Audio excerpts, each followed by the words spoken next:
Hola, ¿cómo están? Espero que muy bien. Bienvenidos al sitio, al portal del Villegas. Y como hay bastantes cosas hoy día, voy a partir de inmediato con un mail que me llegó de una persona que por supuesto no voy a identificar. Él mismo se describe como un abogado joven de alrededor de 30 años, que se tituló a los 25. Y voy a leer su mail porque es una muestra más, como tantas que recibo y como tantas que ustedes deben conocer por su propia cuenta, de hasta qué punto se han deteriorado las instituciones en nuestro país. Dice que se realizó su práctica en la Corporación de Asistencia Judicial, en una de las, aprobó con cierta distinción, así que luego de obtener el título lo llamaron desde ese mismo servicio para un reemplazo de un funcionario X que cumplía labor de abogado auxiliar en un consultorio del organismo. Dice que comenzó feliz, con muchas ganas de trabajar. El reemplazo era bastante largo, en principio 3 meses, que se podían extender a 6. Finalmente se quedó casi 2 años. Y le voy a contar por qué. Y aquí viene la parte que interesa. Dice, 1. Con el pasar del tiempo supe que el puesto que reemplazaba era de un funcionario de planta que había dejado su cargo guardado para irse a trabajar al gobierno de la señora Bachelet, siendo asesor jurídico de cierto intendente o gobernador. Durante todo el gobierno, ese cargo nunca fue llamado a concurso y se llenó mediante reemplazos, ya que, abre comillas, si Guille pierde, don X va a volver. En cambio, si gana, se irá a trabajar a un ministerio y ahí vamos a ver qué hacer con este cargo. La verdad es que no puedo quejarme, el sueldo era bueno, etcétera. Pero con el tiempo empezó a notar algunas cosas. Siempre que llegaba a ese consultorio de la Corporación de Asistencia Judicial, me daba cuenta que junto a las secretarias, lo que más abundaban, dice, eran las secretarias que se dedicaban a tomar desayuno, se armaban el pan con jamón encima del escritorio mientras la gente esperaba ser atendida, o se dedicaban a ver la teleserie turca del momento. Junto a ellas había unos personajes tipo auxiliares, que con sorpresa y con el paso del tiempo noté que no hacían absolutamente nada. A lo más iban a dejar correspondencia un par de veces a la semana, o hacían de chofer unas cuantas veces al mes. Deben haber sido fácil, estos auxiliares, unos 4 personas. Cuento corto, ganaban alrededor de 900.000 pesos por hacer nada. Luego dice, me tocó vivir un par de paros. Y ahí ocurrió algo patético que le voy a contar y me marcó. Los paros eran una fiesta. Se organizaban con días de anticipación. La gracia para las secretarias, abogados y otros funcionarios del servicio era que iban a ser días sin trabajar. Se reían de la gente a la que nos dejaban entrar para que fuera atendida. Compraban comida, armaban convivencias, les daba lo mismo, total, igual iban a recibir sus sueldos sin ningún castigo. Aún recuerdo frases como, súmate al paro, si total esta cuestión es para pasarlo bien. Ahí empezaron los roces, dice, por temas de plazos tenía que reunirme con ciertos patrocinados, por lo que invocando el cargo que tenía, tuve que agarrarme a gritos con un par de auxiliares que no dejaban que esa gente entrara a entregarme documentos que íbamos a utilizar como medios de prueba. De todos los patrocinados se refiere a personas que estaba atendiendo como abogado, clientes, llamémoslo, aunque no son clientes en este caso. Eso me trajo retos de quién era el abogado jefe, quien me dijo que los plazos daban lo mismo y que no había que atender a nadie. Total, estábamos en paro y que si quería me fuera a mi casa antes. Aprovecho de contarle que ese jefe llevaba causas ciudadanas, entre comillas, con cierto senador. Nunca cumplió su horario, llegaba poco antes de las 8, marca su ingreso y luego salía a hacer quién sabe qué, regresaba 15 minutos antes de las 5:30, marcaba su horario de salida, le dedicaba no más de 10 minutos a la atención de sus postulantes en práctica. Toda la carga de trabajo era asumida por mí. Continúa. La gota que colmó el vaso y me hizo renunciar fue que un día el que era abogado jefe me llamó a su oficina y me dijo más o menos lo siguiente. Me he dado cuenta que cree que eres súper eficiente, andas muy rápido con las causas, así que te voy a pedir que dejes de trabajar así. A la gente hay que mantenerla mínimo un mes antes de presentar las demandas. Tú las presentas casi a la semana. Eso no nos sirve para la estadística. Total hay gente que no tiene tiempo para venir... total hay gente que tiene tiempo para venir a huevear. Así que hay que demorarse, con eso no hay problema, no te urjas. Así que dice, lo que comenzó con muchas ganas terminó siendo una lata, funcionarios mediocres, que le daban esperanza a personas diciendo que se judicializarían sus casos, cosa que era imposible muchas veces por falencia en la prueba en los hechos, con el fin, le decían eso, de mejorar la estadística. Y luego esos casos eran presentados sin ningún fundamento y morían en un tribunal sin ninguna solución. Frases como presente la apelación nomás si es para dejar a la vieja tranquila, además sirve para llenar la estadística y así ganar el bono, eran de todos los días. Bueno, eso es. Por si acaso quieren saber el fin del cuento, este caballero finalmente está dando clases en una universidad y se mueve en otro ambiente, dice. No sé cuánto mucho mejor será un ambiente universitario en estos días, pero esa es su experiencia. Ustedes dirán lo que siempre se dice en estos casos en Chile cuando se presentan relatos respecto a situaciones vividas en tal o cual repartición, en tal o cual zona del país. La respuesta típica de estas son casos puntuales. Por supuesto que, por definición, es cuestión de lógica, toda situación específica es un caso puntual. Ocurre en un punto del espacio y del tiempo. El problema es que hay demasiados casos puntuales. Cuando hay muchos casos puntuales, podemos empezar a hablar de un patrón. Y yo creo que tenemos un patrón que hace rato se instaló ya en la administración pública, derivado de muchas causas, y que algún día, a ver si lo examinamos con un poquito más de detalle. Pero ahora vamos al tema Bolsonaro. Como advertimos ayer, no era muy difícil advertirlo, no había que ser científico experto en cohetes para saber que iba a continuar, iba a crecer la reacción respecto a Bolsonaro en nuestro país, desde luego. Pero aquellos que temen que este señor ultra reaccionario, ultra derechista, ultra fascista, atropelle los derechos humanos, pueden ya respirar tranquilos. La alta comisionada de las Naciones Unidas en ese tema, la señora Bachelet, anunció que va a estar vigilando de cerca el respeto a los derechos humanos en Brasil. Se declaró inspectora de Brasil. Podemos respirar en paz. Sin duda ella va a desplegar en esa misión de inspectoría el mismo celo que le vimos a ella desplegar cuando se trataban los temas de Venezuela acá, cuando ella era presidenta nada más de Chile, y la fuerza con que ella vigiló, inspeccionó los temas de Venezuela y desde luego también los de Cuba, así que podemos estar tranquilos por ese lado. Pero si eso no les es suficiente, hay un poco más. En la oposición están, como lo dijéramos, están también en estado de vigilancia. ¿Cómo lo llaman las personas que van a hacer una huelga? Estado de alerta. Estado de alerta. Así que desde la oposición se escuchan dos llamados que conocemos. Un llamado a la unidad y un llamado a la autocrítica.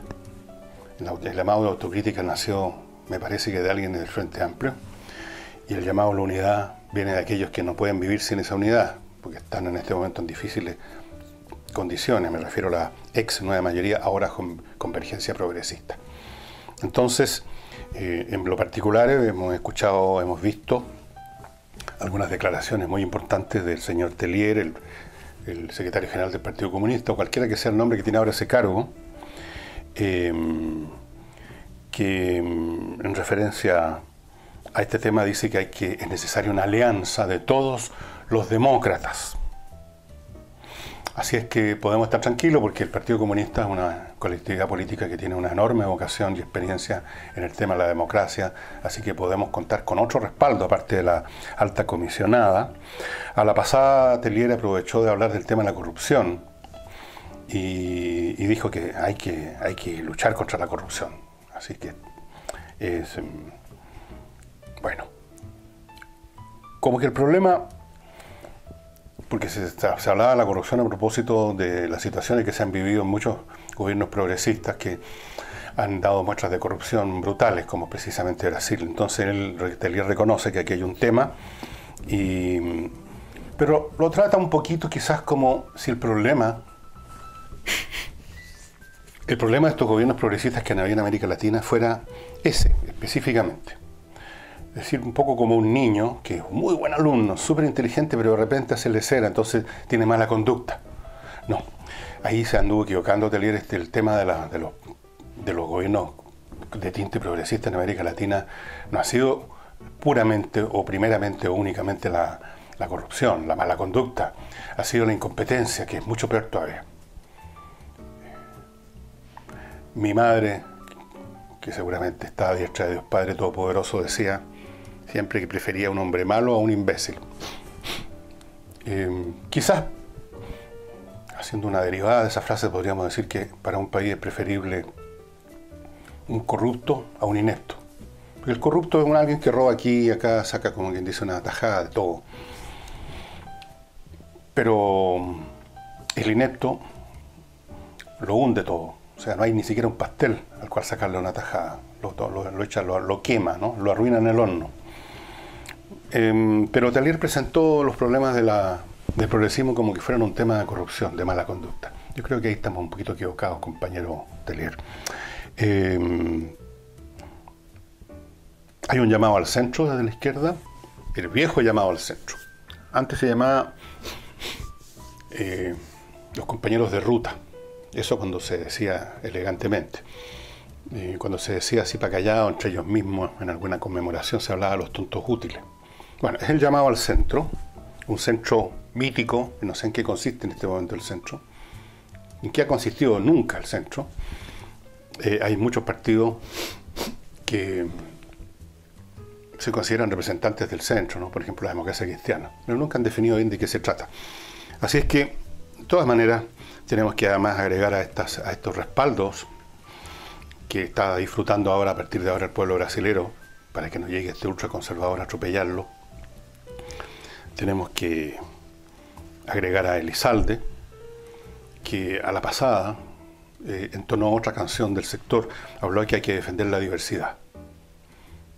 ¿Qué significa eso? No tengo la más mínima idea. Y por supuesto también llamó a una gran alianza a los demócratas. Porque ellos son, por supuesto, los demócratas, son los representantes de la democracia, no hay otros más que ellos, los demás somos todos fascistas. Así es que yo aquí veo una imagen de sí mismo que tiene este sector, una imagen bastante discutible y un poco gloriosa de que son los defensores de todas las cosas buenas de este mundo. Son defensores de la democracia, son defensores de los derechos humanos, son defensores de la diversidad, son defensores de todas las cosas de este mundo. No sé si eso se ha manifestado en los países donde ellos han imperado sin ningún límite. En Chile tuvieron límite, siempre. En Venezuela parece que no los tienen, en Cuba no los tienen, en la Unión Soviética no los tenían, en fin, etc. Y en aquellos países de Europa Central, como Polonia, la gran Polonia, Hungría, la ahora no existente Checoslovaquia, tal vez podían tener otras ideas al respecto de los derechos humanos, pero los tanques T-34 del Ejército Rojo se encargaron de entregarle una bien enseñada lección acerca de estas materias. Así que brasileños que estén en Chile de paso y que por casualidad estén viendo este programita, respiren tranquilo, que está a cargo de sus derechos, está a cargo la señora Bachelet, la alta comisionada, que mostró su enorme vocación por los derechos humanos cuando se trataba del tema de Venezuela en Chile, está a cargo el presidente o el secretario general del Partido Comunista, está a cargo el genio resplandeciente, el señor Elizalde del Partido Socialista. No hay nada más que preocuparse. Tranquilo, tranquilo. Y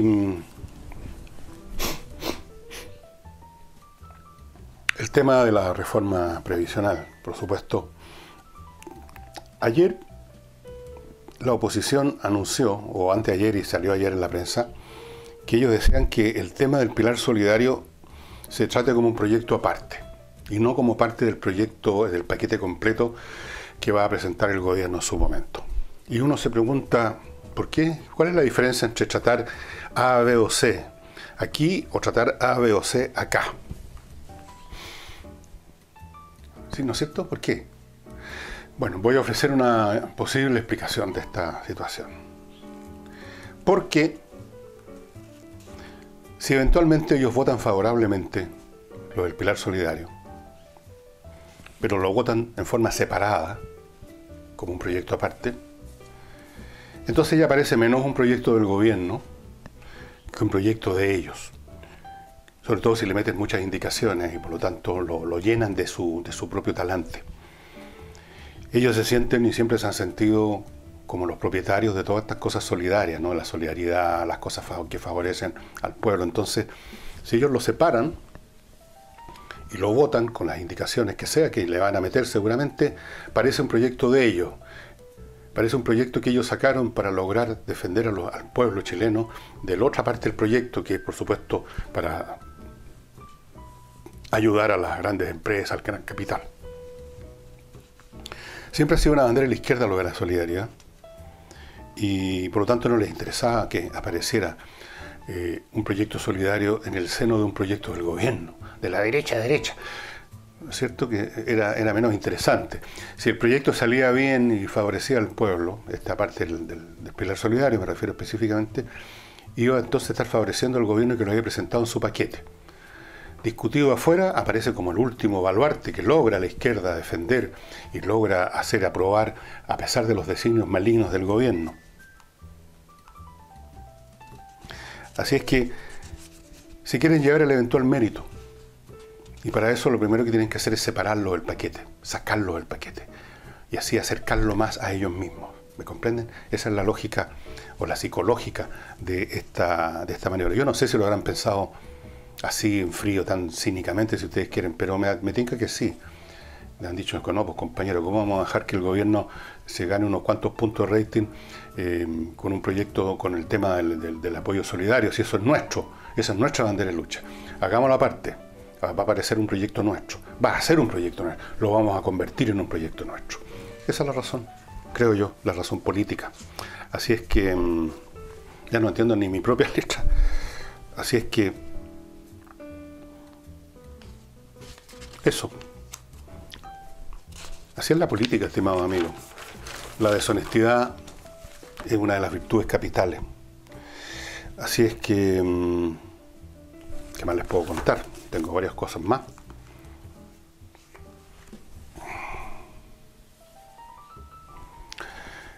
Una cosa que les quiero contar, a la pasadita.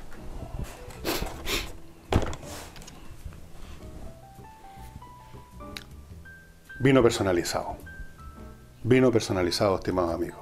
Y no solo eso, no solo el tema de que ustedes con esta viña personalizada, que se llama vino personalizado, pueden diseñar la etiqueta como la quieran de las botellas, cosa que ustedes ya conocen, la han visto, se las he explicado muchas veces, sino que además pueden hacer su propio vino. O sea, tienen una forma de llegar a crear su propio vino, que más personalizado que eso. Y para eso, esta cajita, que trae estas botellitas, 2 botellitas de esta, que ustedes les diseñan la etiqueta como quieren, igual que en el caso de las botellas grandes. Pero además, aquí le trae, como dicen, esto. Un completo manual, muy detallado, con ilustraciones de cómo poner, hasta cómo amarrar las vides a los hielitos que se usan. Yo no sé, no soy especialista ni mucho menos. Cómo aplicar estos desinfectantes, estas cosas que luchan contra los parásitos, todo, para que usted, si tiene una parcelita, un fundo, algo con unas cuantas vides, de repente usted puede darse el lujo y el gusto de crear su propia viñita, para usted quizás. No importa cuán chica es, usted puede tener una viña que haga media botella al año, da lo mismo, es una cosa de entrar en una actividad entretenida, de entrar en una actividad que le hace ocupar sus manos, su cerebro, que le da un sentido a su propiedad, un sentido a sus viñedos, y le permite, por lo tanto, darse un gusto adicional. Yo creo que no existe un hobby o un pasatiempo más satisfactorio que el que se vincula con trabajar con las manos en la tierra. Cuidar un jardín, regar, plantar. Y aquí en este caso, agregue todo eso el producir su propio vino. Y volvamos con Bolsonaro, que me parece interesante tratar este tema. Bolsonaro, fíjense ustedes, una cosa bien divertida. Bolsonaro no ha gobernado todavía ni un minuto, sino que no accede en enero al poder. No ha hecho nada. No ha hecho nada. Lo que ha hecho es más bien dicho lo que ha dicho. Frases que corresponden, creo que alguna vez lo comenté aquí, al tipo de mentalidad, cultura propia de las clases medias de los años 40, 50, 60, donde se veía con sospecha o con fastidio, incluso con molestia, todo esto que se llaman ahora las opciones sexuales, todas esas cosas eran así. Y se usaban lenguajes duros también, como el de Bolsonaro, si no era muy diferente. En los años 40, 50, 60, un papá que hubiera descubierto que su hijo tenía otras preferencias sexuales, habría vociferado cosas iguales, lo habría echado a la casa. Era la mentalidad, que usted puede considerarla reaccionaria, cavernaria, pero no tiene nada especialmente criminal, les quiero decir, era la manera de reaccionar. Las reacciones verbales además son siempre bastante más extremas de las conductas. Cada uno de nosotros tiene esa experiencia cuando pelea con alguien, incluso con el ser más querido del mundo. Cuando uno está en un estado emocional digno propio de una disputa, se dicen cosas espantosas que después uno se arrepiente. Este hombre tiene la boca bastante grande y ha dicho un montón de cuestiones que hoy en día suenan simplemente hasta criminales. Y por eso que rápidamente paró la oreja la señora Bachelet y anunció que va a ser de la inspectora del colegio. Pero hay que ver lo que hace. ¿Qué es lo que va a hacer Bolsonaro en la práctica? Si eso es lo que le interesa al pueblo brasileño. Le interesa a alguien que ponga orden en la casa, por lo menos en la economía. Ni siquiera yo creo que los propios brasileños crean mucho en el cuento de que va a poder combatir la corrupción. Yo creo que no va a poder. Aunque tenga toda la voluntad del mundo, no tiene el instrumento mismo está contaminado. Ese es el problema con los estados, con las sociedades. Cuando tienen un problema muy serio, ya sea de corrupción, ya sea de que no hay gente preparada, o las dos cosas juntas, ¿cómo le pone uno remedio si los instrumentos salen de ese mismo órgano, de ese mismo cuerpo? Siempre es posible, en teoría, seleccionar así con pinza los elementos sanos, algo así como lo que hizo Dios en el cuento bíblico de Sodoma y Gomorra. ¿Se acuerdan que sacó a los justos antes de quemar la ciudad? Pero si uno quiere seleccionar a los justos para que se queden en la ciudad a combatir la corrupción, si es que los encuentra, se topa con un segundo problema. Las sociedades no son modificadas simplemente porque haya un grupito de personas buena onda o puros, limpios y capaces que estén a cargo de algunos instrumentos de acción. No, es como tratar de parar una ola tirándole piedra, es muy difícil. Vean ustedes lo que pasó en Estados Unidos con el tema de la mafia. La mafia existía, o si ustedes quieren tenía otro nombre. Las bandas criminales siempre han existido prácticamente en toda sociedad. Los delincuentes siempre han existido. Siempre hay gente que quiere vivir a costa del prójimo. Y eso se llama ser delincuente, porque se infringe la ley, se roba, etc.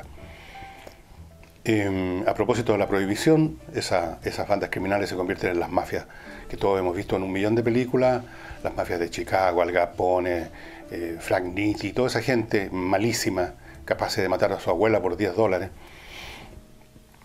Se creó un organismo especial. Efectivamente, Los Intocables no es meramente un tema de película, existieron. Era un cuerpo del Federal Bureau of Investigation, del FBI, y con muchas dificultades, agarrándose de un tema menor, un tema de impuestos que no había pagado Al Capone, lograron meterlo en la cárcel. No por sus crímenes, no por toda la gente que mató, sino porque no había pagado impuestos.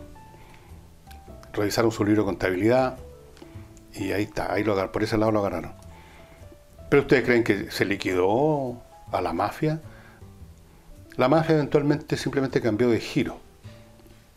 La mafia en un momento dado se fue a Las Vegas y se convirtió en propietaria de muchos de los establecimientos que ustedes quizás conocen si han ido a Las Vegas, que han tenido el mal gusto de ir a Las Vegas. Y están en otras cosas. Están en las drogas ahora, están en la trata de blancas, o sea, la prostitución. Están en el comercio de armas. Las bandas criminales no han desaparecido. Cambiaron de giro, algunas desaparecieron, algunas fueron a la cárcel. Otros se convirtieron verdaderamente en comerciantes normales, ¿eh? Esto pasó mucho en Las Vegas. Llegaron ahí, iniciaron el negocio con plata del contrabando de licor, de la extorsión, o sea, dinero mal habido.